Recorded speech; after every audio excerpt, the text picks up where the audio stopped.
Hey, it's Joshua Vergara. What's going on, everybody?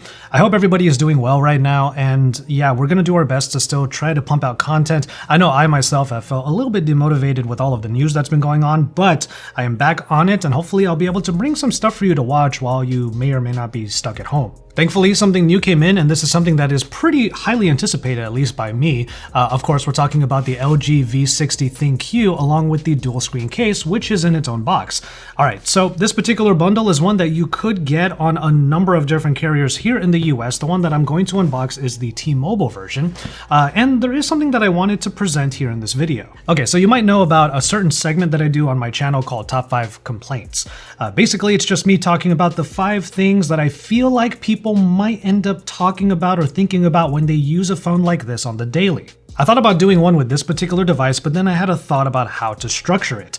All right, so we're gonna do an unboxing, but this time I'm gonna talk about my top 5 concerns about this particular phone, mainly because I haven't used it on the daily yet. So I'm going to present the 5 things that, especially from the hands-on, I thought about when it came to this phone, and then we'll see if they actually pan out in my final review, and maybe I'll do a top 5 complaints later on to see if things are actually different from what I expected them to be. So let's go ahead and get started with the unboxing, and along the way, I'll just present one by one my various concerns. This is an unboxing though, I need a little bit more room, so let's do this real quick.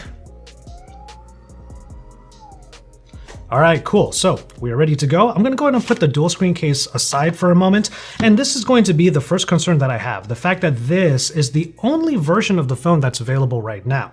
Compared to a lot of other manufacturers, LG is opting to have just one version of the phone available, and there are going to be a few different reasons later on that concerns me, but this first one is just in terms of pure availability. So with that said, this box that I'm about to open is basically going to be the one experience that you can have.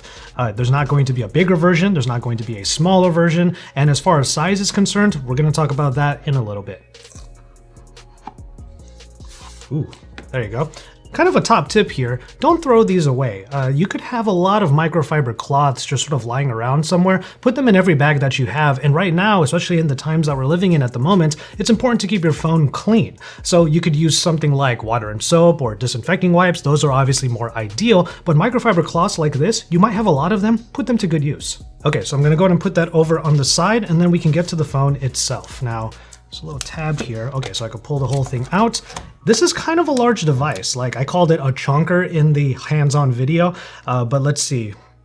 Oh, okay, so we have the white edition of the phone, and that's pretty much okay. There was a really cool looking blue edition of this device that I kind of wish I got, but this white one, not too bad either. I find it funny that they have this little warning here. The device's back cover and battery are non-removable.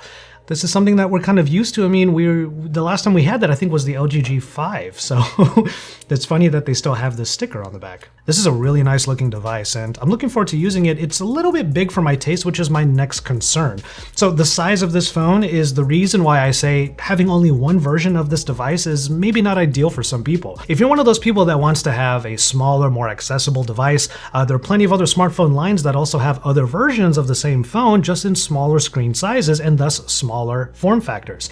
Not the case here, and it only gets compounded when you put it into that dual screen case, which we'll get to in a minute. Manuals and a SIM tool. That SIM tool I'm going to need in a second, so I'll put that right here. Here's your quick start guides and your documentation. I'll put that aside as well. And here we go. We have the charging cable and a fast charging brick. 25-watt charging. I like that they put the 25-watt charging like very front and center, obvious print, not fine print, not something you have to go searching for. This tells you 25 watts, that's what you get. From there we have the C-to-C cable, and I don't think there's really anything else in here, which I will admit is a little bit of a bummer because this phone is the one that has a headphone jack right now. There are plenty of other flagship devices that are doing away with the headphone jack. LG is still going in on it with the quad DAC installed. So it kind of sucks that there are no headphones in the box. It would be nice to actually provide something for the user so that they can take advantage of that high fidelity audio. Dual screen case, this one might be pretty simple, so let's just go ahead and undo some of these things here. You had to put like one of these weird stickers on here that like breaks apart as you try to take it off. Like, it might as well say void all across it right now. All right, finally got it out, so let's take a look at this. Slide this thing out, and there it is. All right, so that would be the dual screen case. This is where the other half of my concern about the size of this phone comes in. It's because the dual screen case completes the experience of the V60 ThinQ, but look how big this thing is. I mean, just take a look at this case. Like, it already is going to add much more thickness to the phone. It's nice that there's a bit of like a rubberized plastic on the back, so it's a little bit easier to just like hold it. It's not going to slip about too much. But once you get this thing open, oh, there's more stuff inside. Quick start guide, we'll get into that later. And then here you go. There's a magnetic connector. So this is how you're going to, oh, okay, that's kind of nifty. That's how you're going to charge the device while it's in the case. This might be easy to lose, so I'm kind of hoping that LG is going to have this easily replaceable and not for a large cost. Of course, the main reason why the dual screen case is so awesome is because it's a dual screen. It is literally another screen that you can use for multitasking, for even expanding certain applications. And honestly, just having two apps at the same time is a lot more useful than you might think. You can have YouTube on one side and then answer your emails on the other. First boot up, and I'll talk a little bit about the last few concerns that I have. Oh, there you go, T-Mobile. You know, as I'm going through this setup right now, I will say, just like I said in the hands-on, even though the screen is quite big, the phone itself is a little bit thick, it's a bit taller than it is wide, so I am able to get to left and right without too many problems. So yeah, the handling is actually helped by the fact that there's also a sizable curve on the back, so it's nice to see that. All right, cool. So I'm logged in, got my Wi-Fi going. I'm going to go ahead and get more applications installed on here. So let's talk about the next thing that is a bit of a concern for me on this phone, the screen. So I'm actually not talking about the size of the screen, I'm talking about the spec. This is a full HD plus panel and it doesn't even have high refresh rate. So the only reason why this is kind of a concern is because we're seeing other phones come out right now that have either quad HD resolution, which LG originally pioneered, and then other phones are prioritizing the high refresh rates. The thing is, this has neither of those, and there was really only one reason why LG said, or one of the main reasons why they said this is the case, is so that they can have parity with the dual screen case. The screen you get on here is going to be the same resolution, so they were able to take the same screen, double it up, put it onto here. That way it's probably a little bit cheaper to manufacture than these high refresh rate AMOLEDs. And now that we have these ready, I can go ahead and show you the process of getting this set up. So let's go ahead and pop this in. You slide it into the USB-C port on the bottom, snap in the top and bottom, and then you get the ability to just hit this button. It's a little on and off button. Turn on the dual screen, and bam.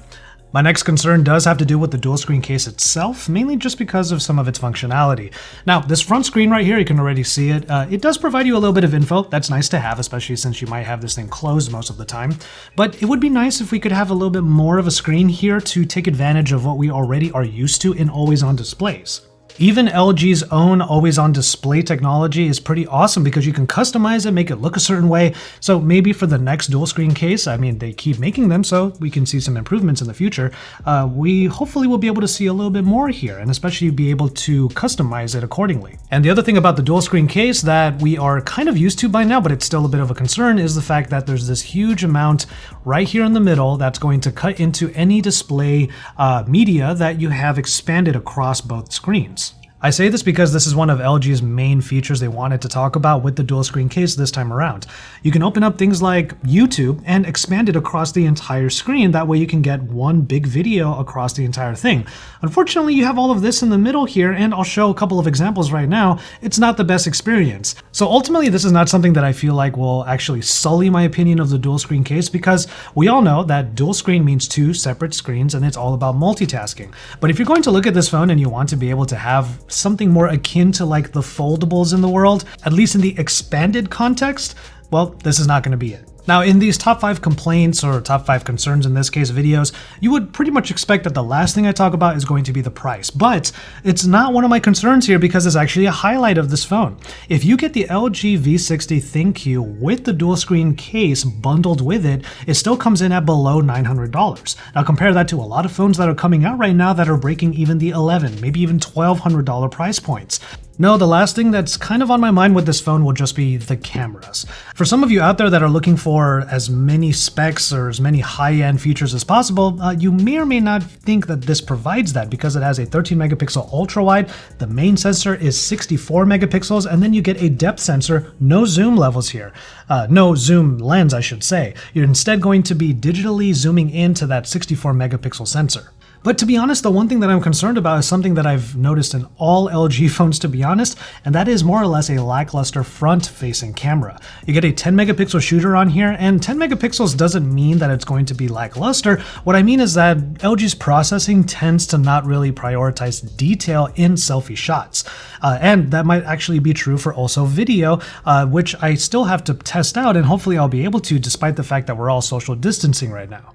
Honestly, I'm just going by the track record right now, and the front-facing camera is something that I might scrutinize a little bit more because it's something I've been wanting to see improved across the board on LG phones. But with all that said, those are my top 5 concerns at the moment as I unbox the LG V60 ThinQ with the dual screen case. Now you'll notice that I didn't really say anything about the experience of the dual screen case. I provided some examples via video and B-roll on this piece, but overall I'm excited to use it because there are so many different things that you can use the second screen for. Honorable mention concern at the end of this video, the fact that I have to say the entire name all together in every video that I do about this device. Well, I'm gonna have multiple videos on this, so look forward to like a gaming video so I can show you what the dual screen is like. Look forward to a real world camera test, which hopefully I will be able to go out into the real world and do that camera test. Then of course, the final review. From there though, make sure you subscribe to my channel if you haven't already. Get into the comments section so I can hear your opinions about this particular device and how excited you might be for it. And from there, I'm gonna go ahead and call it on this video. Thank you so much for watching, and until my next video, I will just remind you to enjoy your tea, everybody.